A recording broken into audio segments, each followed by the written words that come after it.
네, 오늘 시장에서 눈에 띄는 뜨거운 감자 알아봤습니다. 많은 종목들이 있는데요.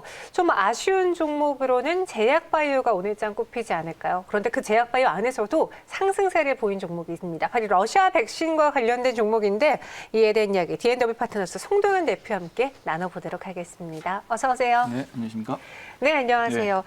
스푸트니크 V, 이 러시아 백신이잖아요. 사실 우리가 이전에는 기대를 안 했던 부분인데 효과도 좋고 계속해서 생산이 되면서 국내에서도 컨소시엄이 구성됐습니다. 이게 어떤 내용이죠? 네. 지금 뭐 백신에 관련된 다양한 종류들이 나오고 있는데 이제 그 mRNA 관련된 뭐 컨소시엄도 구성해야 된다라는 말도 나오고 있고, 근데 거기에 가장 또 지금 직접적으로 나온 부분들이 바로 이 러시아의 백신 스푸트니크 V에 대한 내용입니다. 일단 컨소시엄에 대한 구성을 본다면 우선은 그 어디서 생산을 해야 되고 어떤 기업이 참여를 할 것이고 그리고 언제 또 생산을 할 것인지 이런 부분들의 이제 일정을 좀 정하는 거죠. 그래서 간단하게 얘기를 드리자면 이제 한국에서의 생산 물량 자체는 약 1억 5천만 도주였는데 이제 그 CMO를 이제 확장을 하면서 5억 도주 정도로 이제 증가를 할 것이다라고 현재 뉴스에서 나왔습니다. 그만큼 이 러시아 스푸트니크 V에 대한 일단은 효염성이 뭐 글로벌적으로는 걱정을 많이 하고 있습니다. 러시아산 백신이 증명을 할 수 있는가 이런 부분에 대한 논란이 좀 많긴 하는데 일단은 효율로 따지자면 효험으로 따지자면 한 92% 정도의 일단은 그 백신에 대한 항체 생성률이 좀 나왔다라고 볼 수가 있겠고 그에 따라서 이제 증산을 하기로 결정을 했다라고 볼 수가 있겠습니다. 그리고 이제 이 지엘라파의 자회사죠. 한국 코러스라는 기업도 이 스푸트니크 V 생산을 위한 콘소시엄을 현재 구성을 하고 있다라고 좀 볼 수가 있겠고, 여러 가지 많은 기업들이 참여를 하고 있지만은 그것은 이따가 또 설명을 좀 해드리도록 하겠습니다. 네, 이 참가하는 기업에 대해서 그럼 바로 들어볼게요. 지금 코로나19 백신 국가별 접종률을 보고 계신데 영국에서 좀 빠르게 진행되고 있고요. 미국, 스페인, 독일, 그리고 EU, 프랑스, 이탈리아 이렇게 순으로 이어지고 있습니다. 이제 국내에서도 시기가 다가오고 있어요. 이제 백신 접종이 눈앞에 두고 있는데 이 컨소시엄에 참가하는 기업들이 오늘 또 뉴스에 났더라고요. 굉장히 많은 기업들이 이제 참여를 이제 하는 것으로 이제 보여지는데요. 네. 기존에 이제 계약을 먼저 맺은 것이 바로 한국 코러스라는 이제 곳입니다. 그 한국 코러스를 중심으로 해서 안동에 있는 이제 동물세포 실증 지원센터라는 곳도 이제 참여를 할 것으로 보여지고요. 그다음에 대표적으로 이제 알려져 있는 이제 투자자분들에게 알려져 있는 바이넥스가 이제 참여를 하기로 결정을 했고요. 그다음에 보령 바이오파마, 보령 제약이죠. 보령 제약도 이제 참여를 하기로 결정을 했고요. 그리고 또 많은 분들이 매매를 하셨던 이주앱지스라는 기업도 이제 참여를 이제 하기로 결정했습니다. 거기에 좀 추가적으로 잘 모르시는 부분이 바로 이제 종근당 바이오가 참여를 하기로 이제 결정을 했고요. 그다음에 큐라티스라는 기업이라든지, 그리고 오늘 뭐 하락이 좀 심하긴 하던데 휴메딕스도 현재 참여를 해서 컨소시엄을 현재 구성을 하고 있다라고 좀 보면 좋을 것 같습니다. 네, 바이넥스, 보령 바이오파마, 이수 앱지스, 종근당 바이오 관련해서 투자자분들이 기대했던 종목들 이름 올리고 있는데 이 스푸트니크 V 관련주 중에서도 탑픽을 들어보고 싶은 게 오늘 바이넥스의 주가 흐름만 봐도 워낙 변동성이 컸어요. 그리고 다른 뭐 종근당이라던가 종근당 바이오라던가 이 주가 상승과 함께 하락도 항상 투자자들이 걱정하면서 매수하시는 종목인데 어떤 종목이 조금 더 수익 내기 적절할까요? 참 이게 어려운 부분인데, 왜냐하면 지금 현재 제약바이오 섹터의 전반적인 약세가 지금 호재가 나와도 극복을 못 해주는 그런 모습들이 좀 나와주고 있습니다. 사실 이제 스푸트니크 V에 대한 위탁 생산에 대한 그런 기사가 나왔고 또 실제로 확정이 됐기 때문에 원래 예전 같았으면은 이제 수급이 좋을 때는 뭐 당연히 실적에 대한 기대감들이 높기 때문에 충분히 그 상승이 가능했었던 이제 그런 국면인데 사실 이제 바이넥스를 제가 가장 탑픽으로 이제 꼽고 왔는데, 왜냐하면 다른 종목 같은 경우는 좀 하락률이 좀 많이 심한 편이고, 그리고 기술적인 어떤 위치나 이런 부분들도 사실 그렇게 좋아 보이진 않더라고요. 일단 바이넥스가 실제적으로 실질적 완제약품 DP라고 합니다. DP, 즉 이제 유리병을 만드는 그런 기술을 의미하는데, 이 DP에 대한 완제의약품 생산을 담당을 이제 하고 있기 때문에 실질적인 수혜주라고 볼 수가 있겠죠. 그래서 일단 바이넥스가 가장 탑픽으로 꽂아왔고, 그리고 차트에 대한 흐름 자체도 다른 종목에 비하면 그나마 조금 괜찮다라고 좀 말씀을 좀 드려보고 싶습니다. 자, 적극적인 매수 의견은 아닌데요. 일단 바이넥스는 아직까지는 그렇게 많이 오른 이 이슈가 원래는 많이 올랐지만 이 스푸트니크 이슈에 따라서 상승률이 그렇게 높지 않습니다. 현재 상황이. 그 2월 15일 날 17%대 상승, 38,800원의 상승 이후로 주가가 이제 시원하게 나아가고 있지 못하는 상황이기 때문에, 그리고 오늘도 5일선 부분을 지금 깨려고 하는 흐름들이 좀 나와주고 있어서 추가적인 조정세까지 염두를 좀 해줘야 될 것 같다라는 의견을 좀 드려보겠습니다. 그래서 이제 분할 매수 의견으로 31,250원 매수 의견 드려보겠고요. 네. 우선은 목표가를 전고점 부분은 약 4만 원 정도 우선 좀 지켜보고 만약에 돌파를 하면은 추가적으로 좀 지켜보기로 하고요. 만약에 여기서 돌파를 못하는 흐름들이 나오면 역시나 매도를 해야 되는 그런 상황이다라고 볼 수가 있겠습니다. 그리고 손절 가격은 이 아래 구간에 매물대가 굉장히 많죠. 이 부분이 깨지면은 역시나 매물이 많이 출회가 될 수 있습니다. 따라서 25,000원 손절가 잡고 대응해 보도록 하겠습니다. 네, 목표 주가 4만 원 제시해 주셨고요. 손절가 25,000원 이야기 드렸습니다. 조금 더 러시아 백신 말고 시장을 확대시켜 볼게요. 국내에서는 26일부터 백신 접종이 시작됩니다. 우리가 다 알 텐데 이제 모더나, 아스트라제네카, 화이자 백신들 이제 국내에서도 맞을 수가 있어요. 관련해서 종목 살펴볼 거는 뭐가 있을까요? 네, 지금 논의 중인 두 가지 백신을 볼 수가 있겠죠. 첫 번째로 이제 아스트라제네카 관련된 백신과 그리고 화이자 모더나 백신인 메신저 RNA 계열에 관련된 종목, 이 두 종목을 좀 살펴볼 수가 있겠고, 또 하나는 주사인데 이제 제형 변화에 대한 성장을 좀 눈여겨보고 있거든요. 그 종목까지도 한번 좀 살펴보는 시간을 갖도록 하겠습니다. 네. 자, 첫 번째 종목은요. 이제 많은 분들이 잘 아시는 종목이죠. SK케미칼 좀 보도록 하겠습니다. 아스트라제네카 관련주겠네요. 그렇죠. 이제 아스트라제네카 관련된 이슈라 볼 수가 있겠죠. 사실 SK 바이오사이언스가 실질적인 수혜주인데 아직은 상장이 안 돼 있기 때문에 SK케미칼을 현재로서는 수혜주로 볼 수밖에 없고, 지금 SK케미칼 사실 화학 업종인데 화학 업종 지금 상당히 좋잖아요.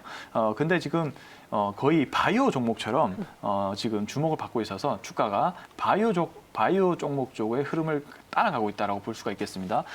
그래서 더 기회인 것 같은데요. 왜냐하면 실질적으로 사업에 대한 범위가 화학 섹터의 범위가 넓기 때문에 화학 업종이 지금 굉장히 수요도 풍부하고, 오늘 뭐 롯데케미칼 같은 경우는 거의 다시 한번 고점을 갱신하는 등 그런 흐름들이 나와주고 있어서 SK케미칼이 화학 업종에 속하기 때문에 이 저평가된 부분이 좀 있어 보이죠. 이 부분과 함께 또 3월에 SK바이오사이언스가 이제 상장이 됩니다. 그렇기 때문에 지금 또 자리 자체가 거의 저점입니다. 박스권 하단 부분에서 이제 하단 부분에서 지금 변동성이 좀 심화되고 있는 그런 구간대인데, 이 부분을 쉽게 깨지는 않을 것 같다. 왜냐하면은 SK바이오사이언스 이슈도 있고 또 화학 섹터에 대한 그런 긍정적인 모멘텀도 있어 보이기 때문에 현재 구간에서 좀 주목을 해보시는 게 좋을 것 같다라고 의견을 좀 드려보겠습니다. 그리고 아스트라제네카 위탁 생산도 거의 확정이기 때문에 SK케미칼이 좀 수혜를 볼 수 있을 확률이 높아 보인다. 이런 의견 드려보겠고요. 자, 두 번째 종목은 메신저 RNA 계열 쪽에 수혜주를 한번 보도록 하겠습니다. 네. 자, 두 번째 종목은 이제 ST팜을 한번 좀 보도록 하겠는데요.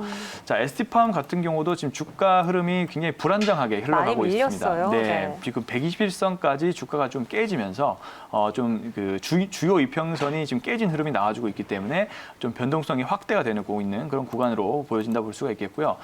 근데 이제 하나의 약간의 어떤 좋아 보이는 부분은 바로 이제 이 2월 19일 날 윗꼬리가 달려오는 이 바닥 신호가 나왔다는 겁니다. 사실 이 바닥 구간이 이 신호가 거의 완벽한 신호지만 그래서 추가적으로 하단을 깰 수는 있어요. 요즘에는 제가 몇 번 말씀드린 적이 있는데 주요 이평선을 깨고 변동성을 이용해서 여기서 물량을 취한 이후에 다시 한번 주가가 올라갈 수 있거든요.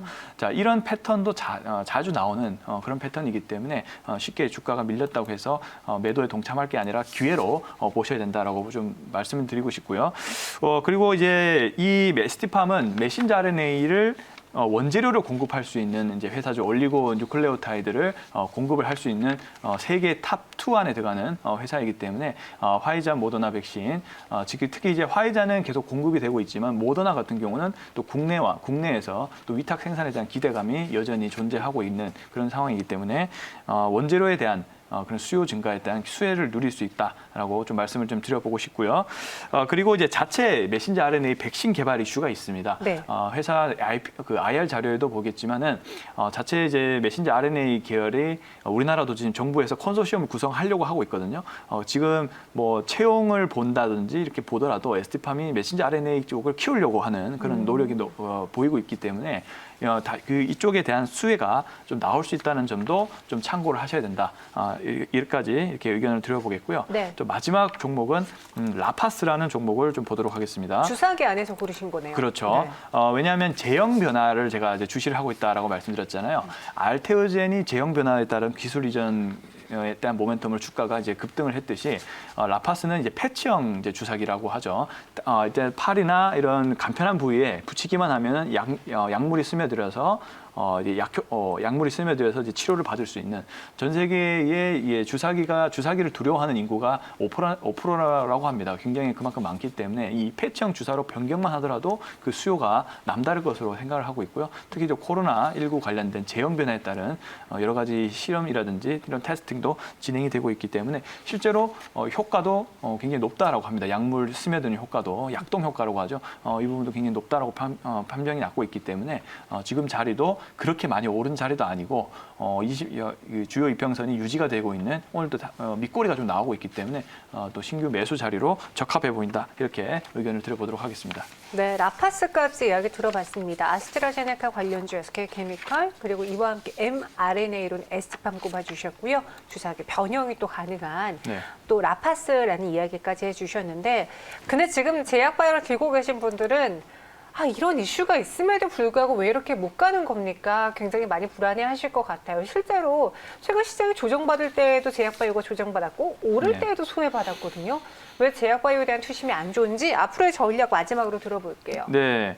우선은 이제 금리에 대한 이슈가 좀 지금 시장을 지배를 하고 있잖아요. 네. 이제 성장주가 아무래도 이제 금리 인상을 하게 되면은 좀 조정을 많이 받고, 그리고 가치주라든지 그다음에 그 원자재 관련된 종목들의 이제 상승으로 이어지면서 소외가 됐다라고 볼 수가 있겠고, 첫 번째로는 제약바이오 섹터, 즉 그 신규 그 계좌 개설들이 굉장히 많이 일어나는데 삼성전자라든지 현대차 이런 반도체와 자동차 업종이 굉장히 좋았지 않습니까?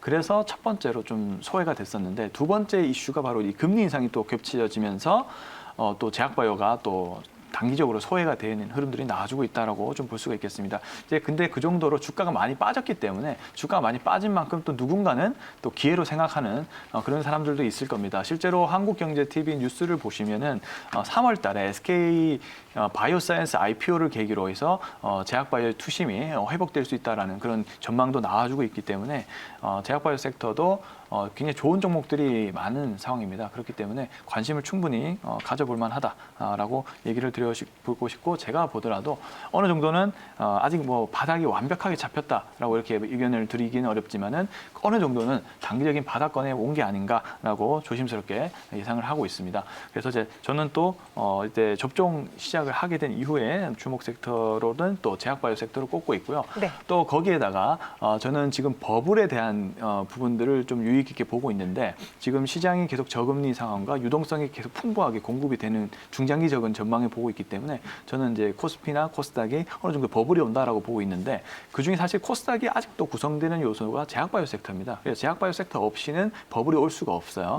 그래서 지금은 좀 투심이 악화돼서 좀 잘 손이 안 갈 수도 있지만은 그래도 관심을 계속 가져봐야 된다라고 이렇게 의견을 드려보고 싶습니다. 네, 최근 HLB가 투심을 죽였다라고도 글 올려주셨는데 뭐 여러 악재들이 있기도 했고, 이와 더불어서 공매도에 대한 불안감도 있었고, 말씀하신 것처럼 우리 시장에서 발을 빼는 투자자들이 나타나자 제약바이오에 대한 투자 심리가 급히 위축된 것도 있었습니다. 하지만 이젠 어느 정도 바닥을 다진 것 같다. 지금 이 구간에서 또 백신 접종 이후에 관심 종목으로는 제약바이오를 봐야 되지 않겠느냐라고 정리해 주셨습니다.